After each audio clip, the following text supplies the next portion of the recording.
안녕하세요. 1월 25일 목요일 아침입니다. 말씀과 함께 새롭게 하는 소망의 아침을 시작하겠습니다. 존 프레스톤은 위기 상황에서 하나님을 굳게 의지하는 기도는 하나님의 일하심을 경험하게 한다라고 이야기합니다. 사무엘하 10장 1절로 19절까지 말씀을 본문으로 하여 선한 의도를 오해한 악한 꾀의 결국이라고 하는 주제로 함께 은혜를 나누기로 원합니다.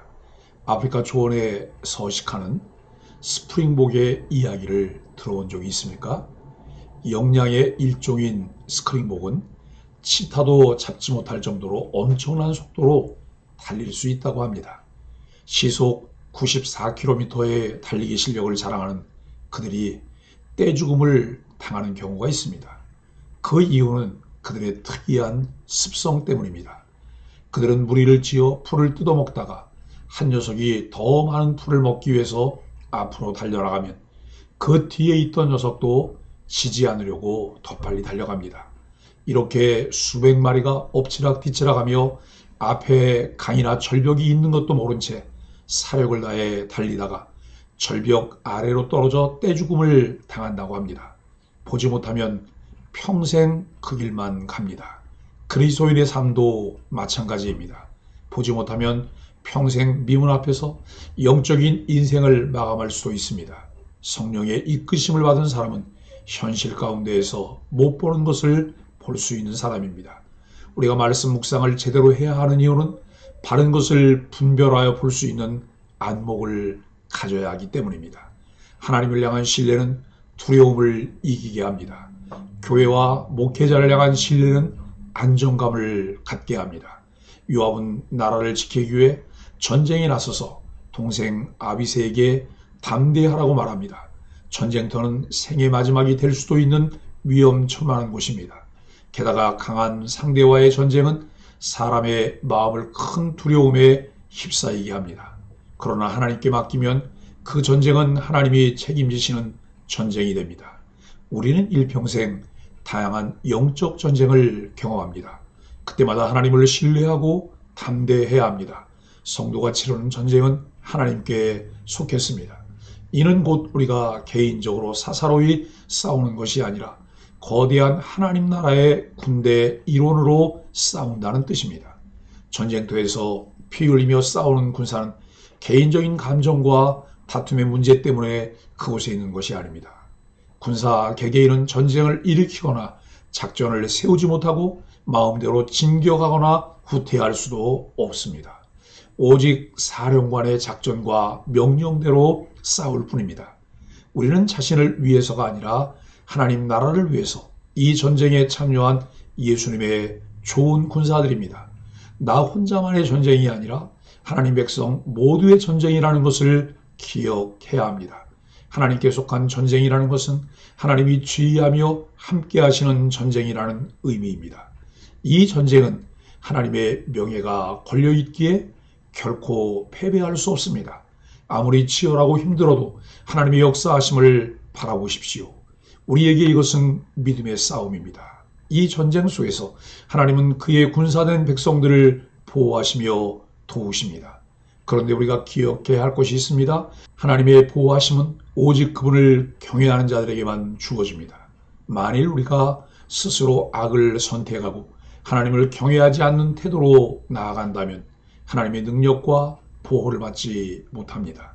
그래서 우리의 모든 영적 전쟁은 하나님께 속한 전쟁인 동시에 우리가 싸워야 할 전쟁입니다. 암몬을 제압하는 사건이 12장 후반부까지 이어집니다. 본문에서는 1차적으로 암몬의 주된 연합군이었던 아람 세력을 제압해 암몬을 완전히 고립시키는 과정이 전해집니다. 그런데 1차 전투에 나섰던 요압과 아비새의 모습을 눈여겨볼 필요가 있습니다. 이들은 사실 첫 전략에 실패했다고 볼 수 있습니다. 암몬과 전투를 벌이기 위해 출정하면서 암몬이 아람 군대를 용병으로 사서 연합군을 형성했다는 사실을 알아채지 못했습니다. 그래서 라빠까지 뒤도 돌아보지 않고 진군했습니다. 그러다 암몬 군대와 아람 용병들 사이에 포위되는 지경에 이르렀습니다. 분명한 작전 실패로 패전까지 이어질 수 있는 위기였습니다. 여기서 기자는 요압이 어떻게 이 위기를 극복했는지 세심하게 전해줍니다. 일단 그는 더 우세한 아람 용병들을 상대하기 위해 정예병을 선별했습니다. 나머지 군대는 암몬 군대를 상대하도록 했습니다. 물론 이것도 뛰어난 임기응변으로 볼 수 있습니다. 그러나 요압은 거기서 그치지 않고 지금까지 다윗이 그러했듯이 이 전쟁을 거룩한 전쟁으로 보고 모든 주도권을 하나님께 돌렸습니다. 그것이 승리의 원동력이었다고 본문은 분명하게 보여줍니다. 누구나 실수할 수 있습니다. 실수하는 것은 문제가 되지 않습니다. 다만 그 실수를 빨리 인정하고 본질로 돌아가서 새롭게 시작할 수 있느냐가 문제입니다. 많은 사람이 자기 실수를 인정하는데 서투릅니다. 만약 요압이 그대로 암몬을 향해 진군했다면 아람 용병들의 후미 공격으로 패배했을 것입니다. 이것이 암몬 전투 승리 이야기에서 얻을 수 있는 교훈입니다.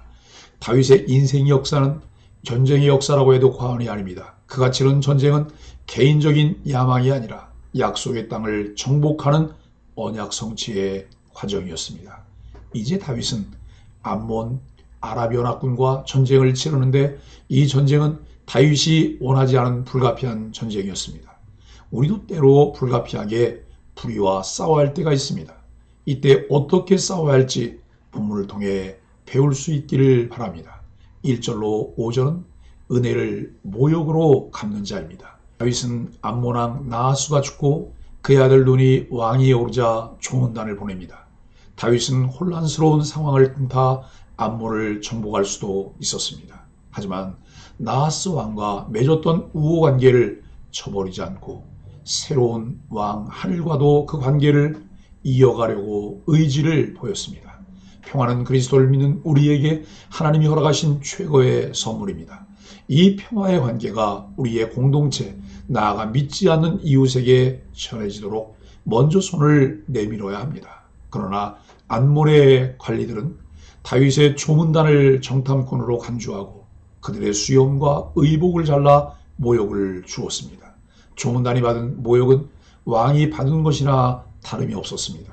그럼에도 다윗은 먼저 모욕을 당한 신하들을 걱정하고 조치를 취해줍니다. 또한 암몬에 대해 먼저 군사행동을 취하지 않았습니다. 선의가 거절당하면 선한 의지가 꺾일 수 있습니다. 그러나 대의를 따라 살려는 사람은 대응하는 방법이 다르다는 것을 알 수 있습니다. 그때도 성급히 속단하거나 대응하지 않고 관계를 개선하기 위해 최선을 다합니다. 6절로 14절은 압도적인 힘을 과시합니다. 암몬 사람들은 다윗이 보복할 것이라고 여겨 아람 용병까지 고용해 전쟁을 하려고 집결합니다. 이 소식을 들은 다윗은 요압과 그의 용사들을 출정시킵니다. 암몬과 아람 연합군은 거대한 병력이었는데 이스라엘 군대의 규모는 훨씬 작았습니다.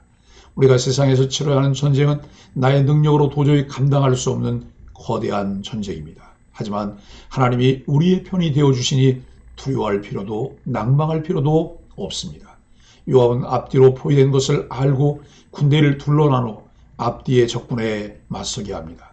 그러면서 군사들을 향해 담대히 하자, 여호와께서 선히 여기는 대로 행하시기를 원하노라고 선포합니다. 이 전쟁이 하나님의 전쟁이기에 승패가 하나님께 있음을 확신했습니다.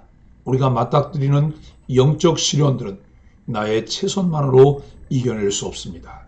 하나님이 함께 싸워주실 것을 믿고 담대하게 나를 의의 병기로 맡길 때 승리하게 하십니다. 그러나 두려워하거나 꼼수를 부리지 말고 당당하게 정도를 걸어가는 것이 필요합니다. 아람이 이스라엘에게 패하자 하닷 에셀은 유브라데 강 건너편 군대까지 소집해 다시 쳐들어왔습니다. 15절로 19절은 대적을 굴복시킵니다. 이번에는 다윗이 직접 군대를 이끌고 나가 승리를 거두었습니다. 그 결과 하닷 에셀의 영향 아래 있던 속국들이 다윗과 평화조약을 맺었습니다.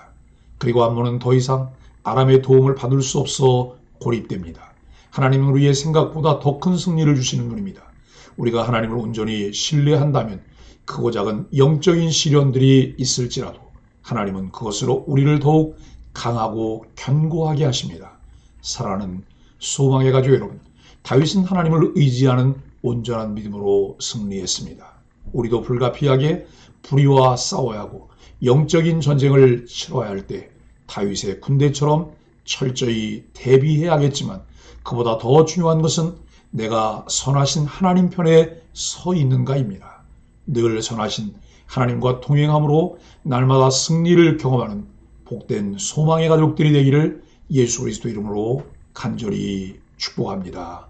함께 기도하겠습니다. 하나님, 타인의 선한 의도를 곡해 불필요한 갈등을 일으키는 어리석음에 빠지지 않게 하소서. 갈등이 생겼을 때 성령의 지혜를 구하게 하시고 하나님 백성의 온유함으로 해결하게 하여 주옵소서. 매 순간 하나님을 경험하며 하나님의 돌보심에 힘입어 승리를 경험하게 하여 주옵소서. 예수님의 이름으로 간절히 기도합니다. 아멘.